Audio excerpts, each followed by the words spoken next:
Australia's stance on the nuclear weapons ban treaty, and why our diplomats were labelled weasels. Scott Ludlam was scouring his memory, looking for a word. The Greens senator was grilling government officials about why Australia had decided not to take part in nuclear disarmament negotiations, but a word was eluding him. Finally, he landed on it. I remember the word we were referred to by, he said. Weasels.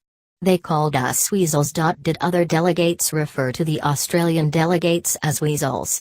It was an unusual question, but officials from the Department of Foreign Affairs and Trade, DFAT, sitting opposite the senator did not look confused. They knew exactly what he was talking about. And the exchange that followed briefly illuminated the most recent global negotiations to end nuclear weapons, and Australia's role in them. What's the new agreement? Right now, more than 120 nations are trying to introduce a ban on nuclear weapons. A United Nations panel has now released a draft treaty. States who sign it would be forbidden from developing or manufacturing nuclear weapons. They would also have to get rid of any weapons they already possess. What could North Korea do? There's been a lot of focus on the country's nuclear ambitions, but Pyongyang's military is already vast and powerful. The treaty's champions argue the proliferation of nuclear weapons is an existential threat to humankind.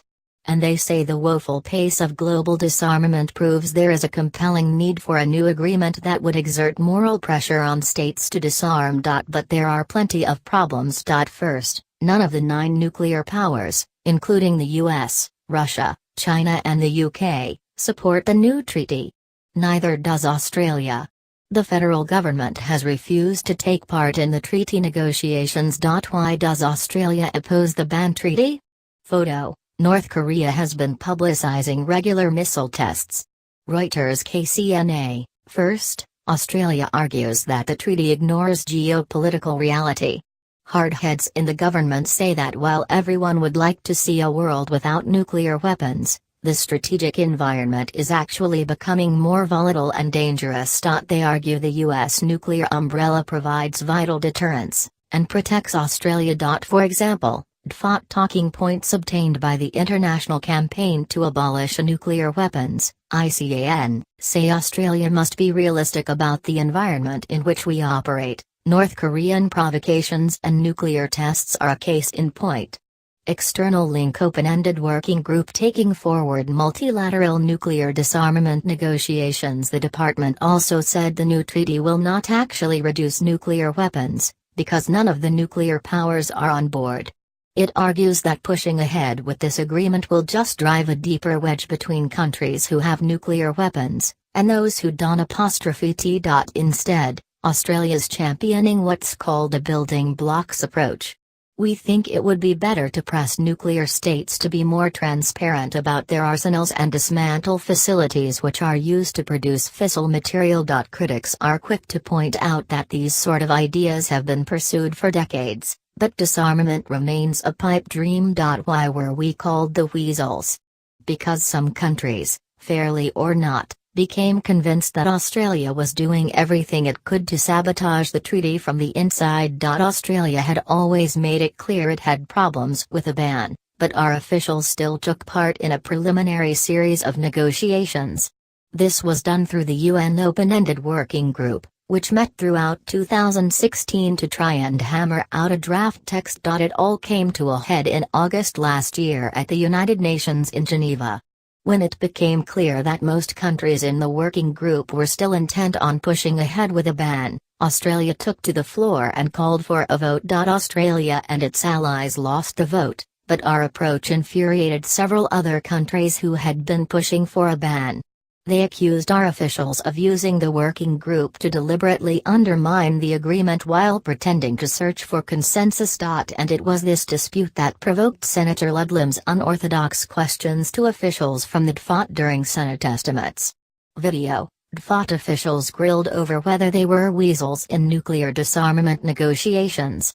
ABC News: is it your view that Australia participated in the working group in good faith? Because we were treated as saboteurs, Senator Ludlam asked. The diplomat in the firing line was Richard Sadleir, a senior diplomat. He insisted Australian negotiators were using the process to try and reshape the agreement, not destroy it. Senator, right up to the wire, we were acting in good faith trying to get the right outcome for Australia, Mr. Sadleir said. Senator Ludlam was quick to fire back with, which is to crash the working group so it didn't come up with a resolution. Mr. Sadleir replied, Senator, it wasn't to crash the working group, it was to get a balanced text, where the views of a ban treaty was balanced with the views of a building blocks approach. That is when Senator Ludlam asked if Australian diplomats had been labelled weasels. Mr. Sadleir hesitated. Senator, I'd certainly seen that term used in material, he replied. I'll take that as a yes, Senator Ludlam said. What is the fallout for Australia? Australian officials say they have no regrets about the stance they took. They argue the combative nature of the working group proved how polarizing the negotiations have been. In their mind, that is more evidence that the new treaty will never deliver a consensus, or draw in nuclear states. There's another question, will the dispute damage Australia's reputation at the United Nations? The government has been quick to play down that suggestion.